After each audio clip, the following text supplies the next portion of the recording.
Oh. What? But wait, but we're live. We are. Oh, we're good. Yeah, we're streaming. We're streaming video. We're live. I didn't hide you, Jenny. No, not today. Should I hide you, or you just? No, it's All okay. Right. All right. Everything is good. Everything is fine. Scott Sigler let us crash his pad. Like, I walked in here dripping with sweat. Yeah. Literally 10 minutes ago. It was hot, dude. I'm talking about him dripping with sweat. You know what I mean. I'm like, come on in, fella. Let's do some podcasting. And then you recognize. Yeah. Well, that's true. Len Peralta. And I Yes. apologize if this is going to be hard for you, because I know you wish you were here. Oh no, I can. I'm a big guy. I can take it. You're a big guy. You are. You're big. You're huge. I am huge. I can take it. I had to take a picture today with next to Joe Abercrombie and just big dude. I look so small. Yeah. Next to other authors, I'm this big. He is Logan Nine Figures, isn't he? Yeah. Yeah. Pretty scary looking dude. I guess Logan's not that big though. He's just big, not tall. Comic Joe's book Logan's tall. not big. Movie Logan is. Yeah. Oh, yeah, of course. Are you ready? Oh, we're still trying to look at this. Video users getting the jump over audio users today. That's weird. Thor. Thor.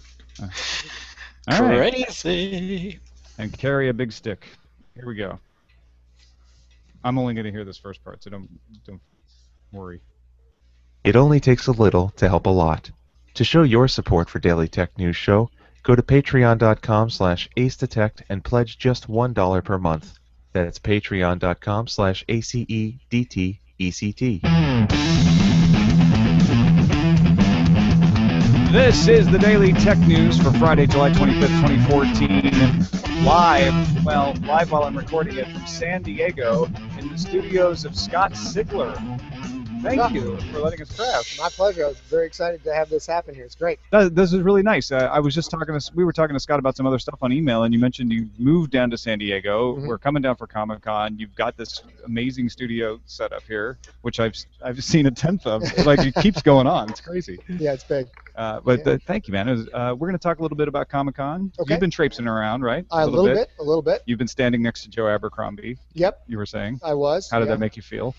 Smaller than normal. As probably most people As will most feel. people, yeah. All right, well, let's start off with some tech headlines.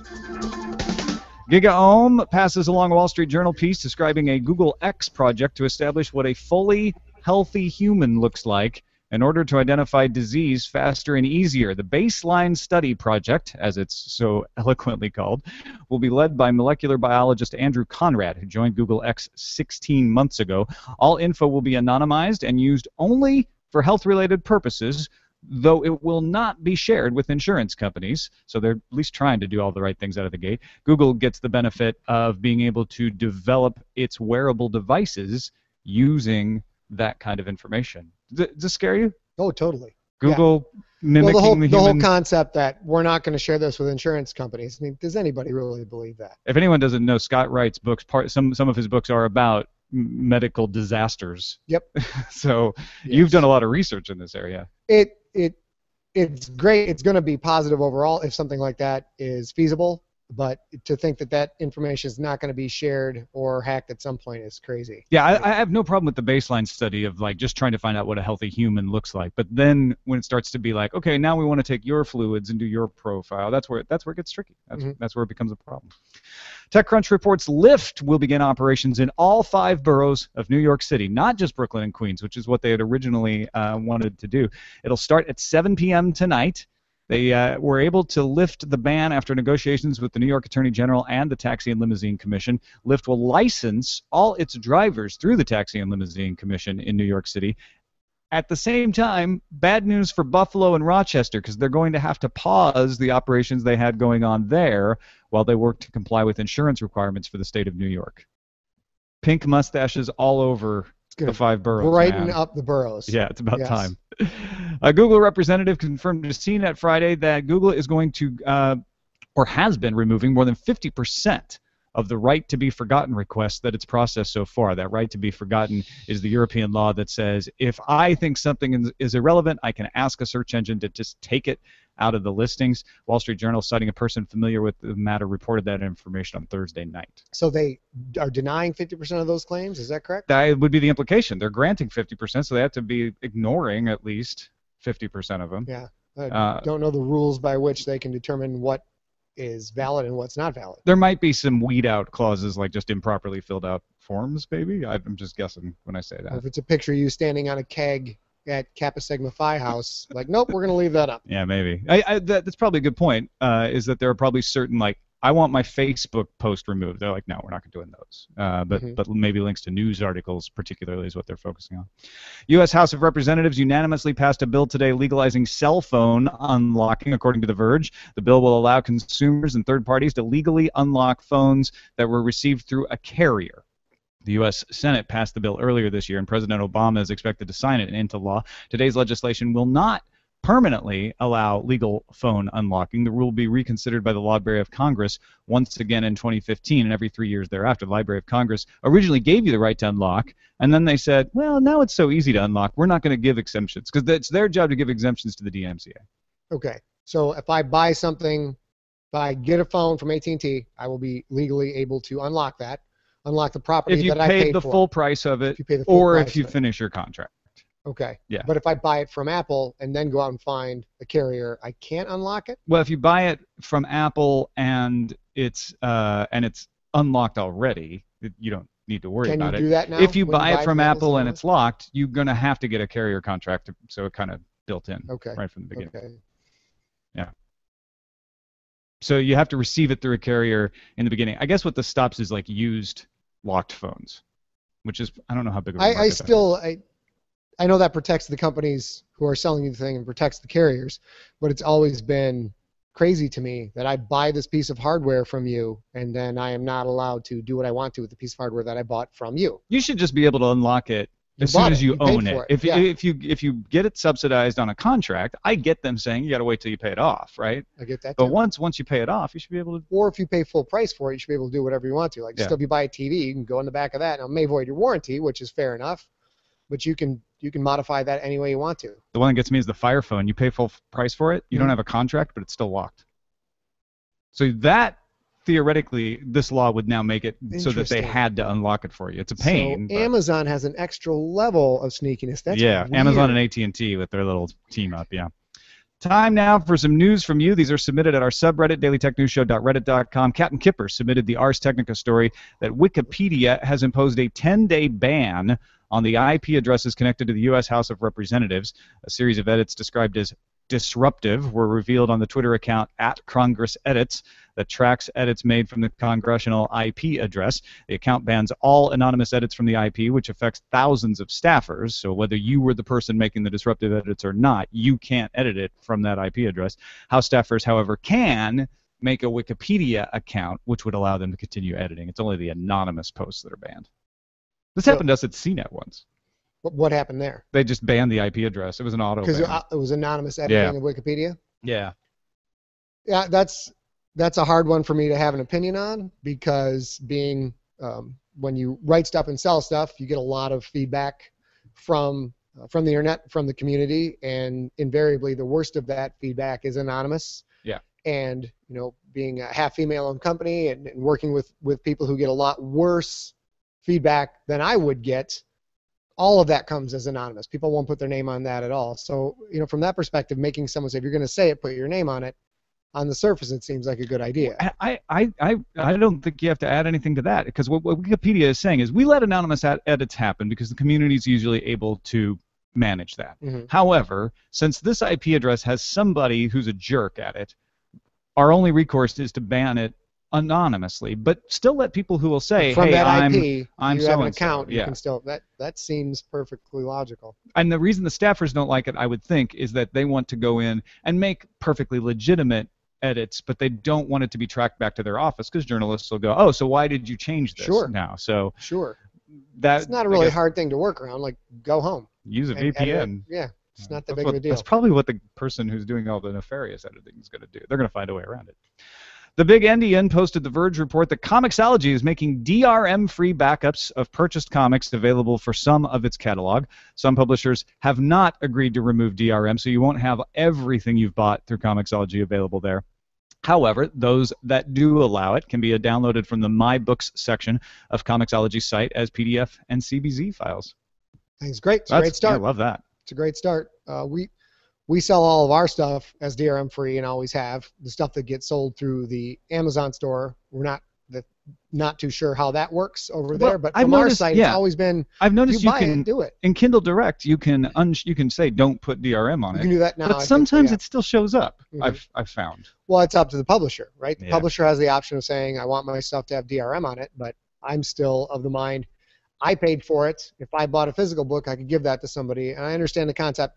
If I buy one ebook, that could be replicated 1,000 times, and that screws up the whole process. But still, Tor does great with no DRM. They don't have a problem. Exactly. Because the myth is that if I put DRM on it, I'm preventing piracy. Which you're not. You're not. Not at all. You're just making it a tiny bit harder. And piracy's the best advertising in the world, really. So, yeah. You believe that? He's a writer who makes his money off this, so. Our philosophy is that the person who is going to get our book through piracy was not going to pay for it anyways. And what you get is a lot of people who will try your stuff out. They don't want to pay for it, so they'll try it. Out of that group that would have never heard of you in the first place, a certain percentage of them go, oh, Scott Sigler books are great, I love this, and they buy everything that you put out.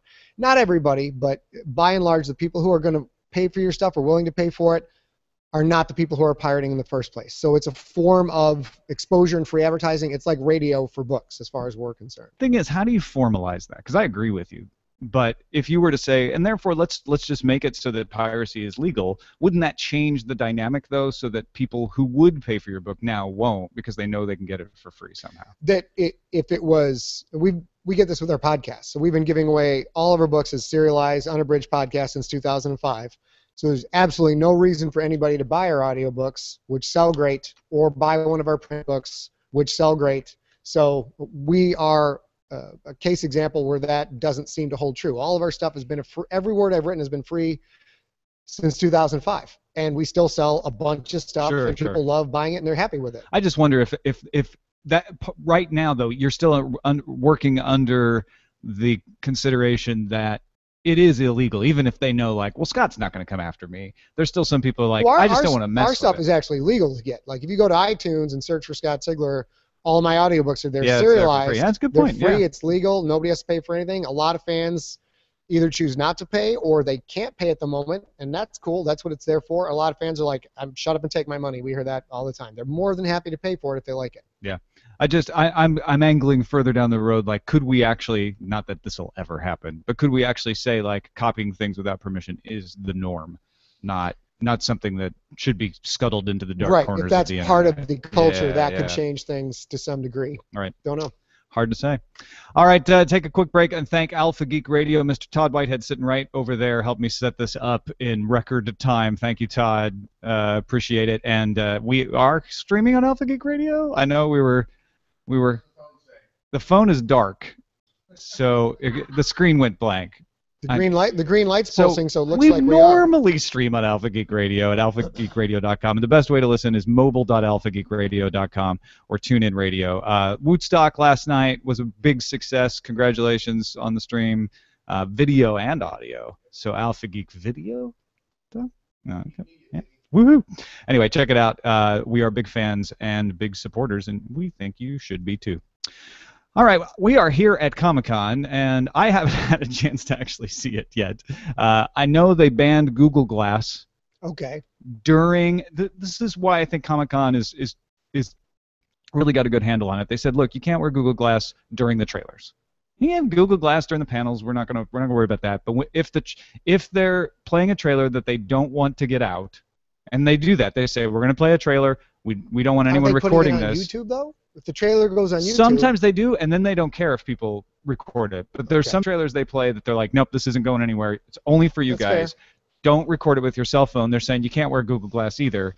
The only downside of that is if I got a prescription Google Glass and I didn't know this ahead of time, now I can't see the trailer. Yeah, well, you can't see Get Out. You're not welcome. Your defective eyes are not welcome here, sir and or ma'am. You jumped right to the big objection I have too, which is like, if you're going to show the trailer, wouldn't you want as many people to see it as Once possible? it's on YouTube and you can rip it, download it, repurpose it, edit, do whatever you want with it, which isn't legal, but who's gonna stop that? There's no sense in saying and not letting people record it. Other I guess than some the people quality control issue. Right. Some people don't want to deal with the quality control or losing traffic. Right. To the bad versions, I suppose. Or I mean, you can rip it off of YouTube, so you're going to get that high quality thing. So it's really not worth anybody's time. But as a creator, if you just like, here's a sneak peek, and this is not percolated fully yet, we don't want to show anybody, but we're showing you because letting you on the ground floor, you're part of the in crowd, and we love you. Take a look. You don't want that getting out, especially if it's something that's not finished. That's the big objection. It's not ready for mass consumption. We don't want this version going. We want our best version. We don't want people poring over it and picking it apart when it's Yeah. not ready to be picked apart yet. I get Right, that. right. Warcraft movie. They showed a trailer of it. I think it was at WonderCon maybe. Might have been Comic-Con last year though. Mm-hmm. It never leaked out. The fans respected it because they're like, look, this is not even close to done, but we're giving you a treat. Yeah, that's great to hear. I mean, I got a book coming out next year from Del Rey called Alive, and the first page of the book is a letter from me to the reader. Dear reader, I hope you enjoy this. Whatever you think, as you review it, try not to leave the big reveals out so that other people can have a chance to enjoy it for themselves. And all you can do is hope that someone reads that and says, there's 10 points I'm going to cover, I'll leave out 3 of them because that would spoil the story for somebody else. So to hear the Warcraft people did that is great. Or put a spoiler alert on your review, like only least- read this at part if least you've do already that. read the story. Yeah, at least which Goodreads is great with that. Yeah, with yeah. The spoiler You got that reviews. little hide tag. You got that hide tag, but you want people to experience the entertainment property in the way the artists mean for it to be experienced, and that's really hard to do. If people are tweeting like, holy crap, that girl was a guy, or something like that. It doesn't work out the same way. Other than standing next to a gigantic Joe Abercrombie, what else did you see at Comic-Con so far? I've seen very little. I just literally zipped over I got to meet with the Del Rey people, talk about this book coming out next year, and zipped over because that was my only chance to see Joe, and have been to a party or two and seen everything, but I have not been on the show floor at all yet. You've seen a ton, is what you're saying. It's just you can't talk about any of it because of all the parties. I've seen a little bit. There's like. Oh, I have one thing for you. Oh, what's that? We just before you got here announced that the book Infected's been optioned for a TV show. Oh, congratulations! So, thank you. That's fantastic. Here. Thank you very much, sir. Rip out my headphones in my excitement. Now that he's out of the picture, I will talk directly to you people. Hey. There we go. Trailer Palooza at Comic-Con. I don't know if you've had a chance to see any of these. The one that got me most excited is Predestination with Ethan Hawke and Noah Taylor. Because it starts off looking just like kind of a cool noir movie that I'd want to see set in the 40s.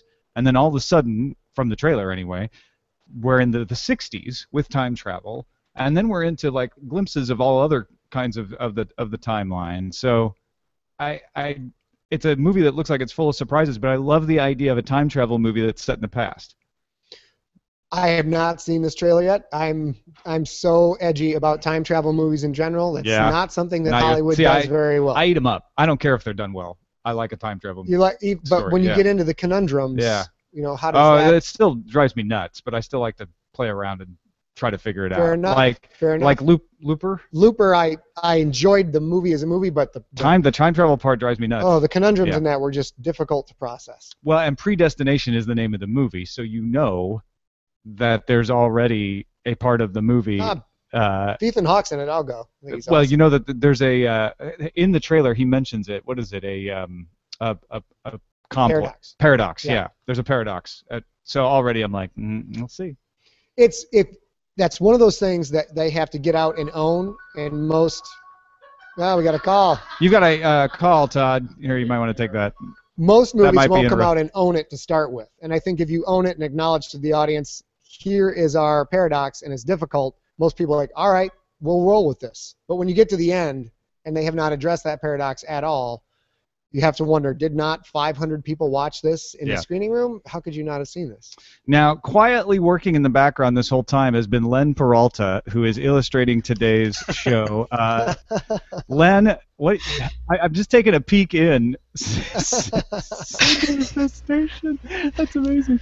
We will get to the finished work at the end of the show here in just a few minutes, but I know I didn't acknowledge that you were illustrating today, and I apologize. Yet another Peralta piece that will go up on my wall. And Len, I know it's sad that you aren't at Comic-Con right now. It's sad for us and sad for you. But from the outside, sometimes it's more fun to enjoy a Comic-Con or even any of these cons like CES from the outside. Are you able to enjoy it? There's so much going past in my Twitter feed, it's hard to keep up. The only thing I've really seen is Ben Affleck's cowl from Batman v Superman. That's all I've seen, and I'm sort of avoiding it a little bit because there is a little bit of a sting. Like I wish I were there. But I will catch up. I'll catch up and see what all the cool stuff that's coming out of this, and all the cool stuff. So, yeah, I mean, trying to take it in doses and see what the hot topics are. Gotcha. All right, so check the calendar real quick. Y Combinator Startup School Europe begins Saturday, July 26th in London, England. If you're a startup, you might want to hurry and get over there. You only got one day, and it's going to take a while. Unless you're already in London, in which case, go sign up. The startupschool.org website will help you out. Our pick of the day is from me, and it's Waze, and I would have been even later today if it weren't for Waze. That always helps me figure out how to get from one place to another. And the cool thing is I knew exactly how late I was, so I could start to plan in my mind how I was going to approach the problem, because Waze tells you, like, traffic's building up ahead, dude. You're going to be 8 minutes later than we said, like, as you're driving. It doesn't say it like that, but that's how I interpret it. More accurate than Google Maps? Because I rely on hell that heavily, yeah. Which Google owns Waze now. But what Waze has that Google Maps hasn't integrated fully yet, I think they've integrated it partially, but I haven't noticed it having effect, is all of the other people using Waze on the road are counted, and it goes, okay, I know that, like, I can on the fly adjust to what's going on. I just drove from San Francisco to San Diego and saw that pop up in the Google Maps, traffic coming up reported by so-and-so on Waze, and it's right on the money. So yeah, Waze is just a little better because they've been doing it forever, I guess, but maybe Google Maps will start to be just as good as they integrate it more. Also, Waze has cute little icons, so you can tell when other Wazers are on the road with you, if that's important to you. I love cute little icons. Who doesn't? I live for it. My next book is all cute little icons. Is it? Yeah, no text, just cute little icons. You're just going to write it in emoji? Little monkeys scratching their head, some jumpy bananas, and you got to figure it all out. Has somebody done that yet? I don't think write so. an entire book No, in somebody's emoji? done like Game of Thrones episodes in all emoji. Yeah. I think somebody did emoji Star Wars. They did the whole thing emoji. Right. It's out there. That's got to happen. That's my next pick, if you do it. Send your picks to feedback@dailytechnewsshow.com, and you can find my picks at dailytechnewsshow.com/picks. John Edwards from Scotland, UK, writes to feedback@dailytechnewsshow.com. Interesting conversations regarding drones and airspace management last Friday on DTNS. It occurs to me that the only viable way to operate delivery drones in areas outside of cities would be as follows. Since it is likely that many delivery drones would be required to operate from large organizations covering large regional areas, then these individual drones would have to be dispatched from a centralized point and travel line of sight to be efficient. The distance these drones can cover will be restricted by fuel load, and is therefore likely and desirable, here's the big part, that a flying mini warehouse mothership-style aircraft would be dispatched to target predetermined zip codes and circle at a useful height, dispatching a small group of delivery drones to various addresses within the zip code below. A straight line between a mobile mothership operating over multiple zip codes and the address below would be the most economically viable option. He goes on to talk about troop ships and helicopters and whatnot, but I just think that's a fascinating solution to the problem we were talking about last week when we had our guest on who was talking about the issues with crop dusters, rescue helicopters out in rural areas, not being able to see a drone. If a drone's like bringing somebody a cable from Amazon, they're not looking out for that kind of thing. So you've got to be able to plan those flight paths so people are aware of them. This sort of changes the angle of those flight paths, and it makes them able to cover more. What do you think about motherships with the drones coming back and forth. Without knowing the economics of fuel and getting something up there and the weight it has to carry and how long it has to be aloft for something like that to work, it seems perfectly logical. I'm not sure why it couldn't also be done with line of sight's an issue, but trucks, mobile trucks driving through like a delivery route, except it's a straight delivery route and the drones fly up and fly around. But there's still got to be, is there some kind of a shutdown switch or kill switch plan? So if you do have an evac flight come in, that it just pushes away all the drones in the air? Well, and they were talking about that. You can put sensors in that can know, like, okay, something's ahead of me and I'm going to defer to it, but that's expensive. Mm-hmm. And the whole point of all of this is that the FAA hasn't put the standard in for what drones should do. So the FAA is dragging their feet. That could be a standard that they would put in, but they need to decide on that. Like, does every drone have to have that built in? That raises the expense. Is it worth it, et cetera, et cetera? Will it work, too? That's the other part. Could see a resurgence of dirigibles. Yeah, I think a big old balloon floating around up there. That's airships. Easier. Airships with drones ships, like straight up and down. Which nothing could possibly go wrong with. Because then okay, awesome. I see an airship. There must be drones going up and down straight below it. I'll just give it a wide berth. Easy. Unless in the cone of delivery is the person who's having the heart attack for which you need the medevac flight. Right. Then you're going to have to get the airship out of there. Say, sorry, I got a heart attack person down there. So he goes right back to the FAA. There's a lot of issues. A lot of issues. Glad I don't work there. Well, that is it for this episode of the Daily Tech News Show. Thank you, Scott Sigler. You're welcome. For hosting and for co-hosting. Hosting and co-hosting, you're welcome. Scott Sigler. You guys want to come back next year? It's all good. Author and podcaster. Buy his books. Look for them wherever books are sold. ScottSigler.com. ScottSigler.com. Yeah. Facebook.com/Scott Sigler. Twitter @ScottSigler. Anything in particular out right now you want to plug, or coming out soon?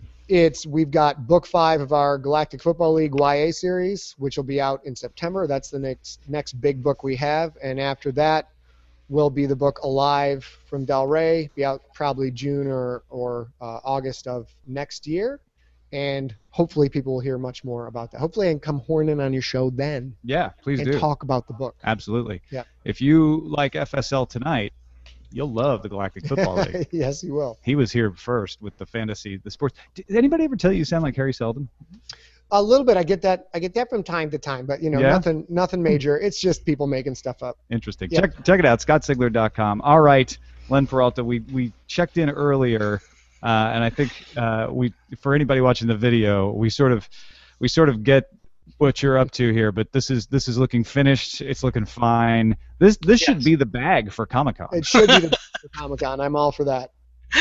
Yeah, this is what I like I said earlier, I'm sad that I can't be there, but this is my interpretation of what I think people on day 2 of Comic-Con look like. They're just walking zombies, and they still have 2 more days left to go. It's just crazy. So what I did is I took Scott and yourself, Tom, and had you as walking zombies trying to find anywhere to put your swag bag. And it's the new novel, the unreleased novel by Scott Sigler called Sigler Festation.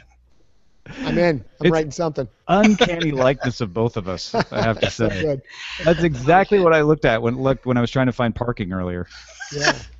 And this is also very exciting because next week Scott Sigler will be the Geek of Week. He'll be his Geek of Week card, and his podcast will be coming out next week. So that's pretty exciting. I'm fired up. I'm looking forward to that. I can't believe you didn't have a Geek of Week card for Sigler before now. That is justice has been served. Yes. That's amazing. It's awesome. I've seen it, and it's awesome. I'm delighted with the character association in that. Oh, it's really cool. It's very, very cool. So I'm excited to have it out there. So yes. Geekweek.com for that, right? Yes, geekweek.net and .net. Sorry. And Len Peralta store, you can actually purchase this beautiful Sigler Festation image right now at lenperaltastore.com. That's amazing. Thank you, Len, for doing that. I appreciate it. No problem. That's fantastic. lenperaltastore.com. Also, thanks to our 4,195 patrons who make it possible for us to do the show. It's the reason that I fought through traffic and parking and made sure we got a show out today is because I don't want to let you guys down. You're the ones who make the show happen, value for value. So we're trying to give the value back, bit.ly/helpdtns or patreon.com/acetotech. Don't forget, you can have a voice in what stories we cover at our subreddit, dailytechnewsshow.reddit.com. Give us an email, feedback@dailytechnewsshow.com. Give us a call. It's a free call in Central Texas, 512-593-DAILY or 59-DAILY. That's 512-593-2459. You can listen to the show live at mobile.alphageekradio.com, and our website is dailytechnewsshow.com. We'll be back Monday with Eck from hockeybuzz.com. See you then.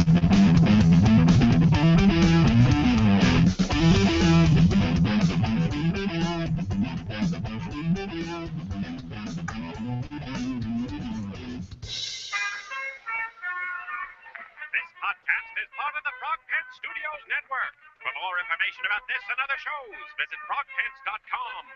Audio program so good, it's like you're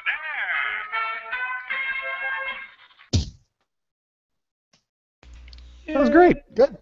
We're still streaming video. Okay. Are we also streaming audio? Nice. Even when the phone rang? That was awesome. Audio quality in this particular episode. Tom didn't bring the right hardware. Yeah, that's totally it. Totally the problem. I didn't bring my entire studio. It's all Merritt's fault.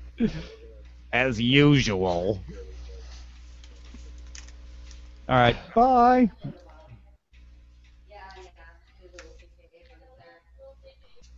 The human's lens flare. All right. Right on.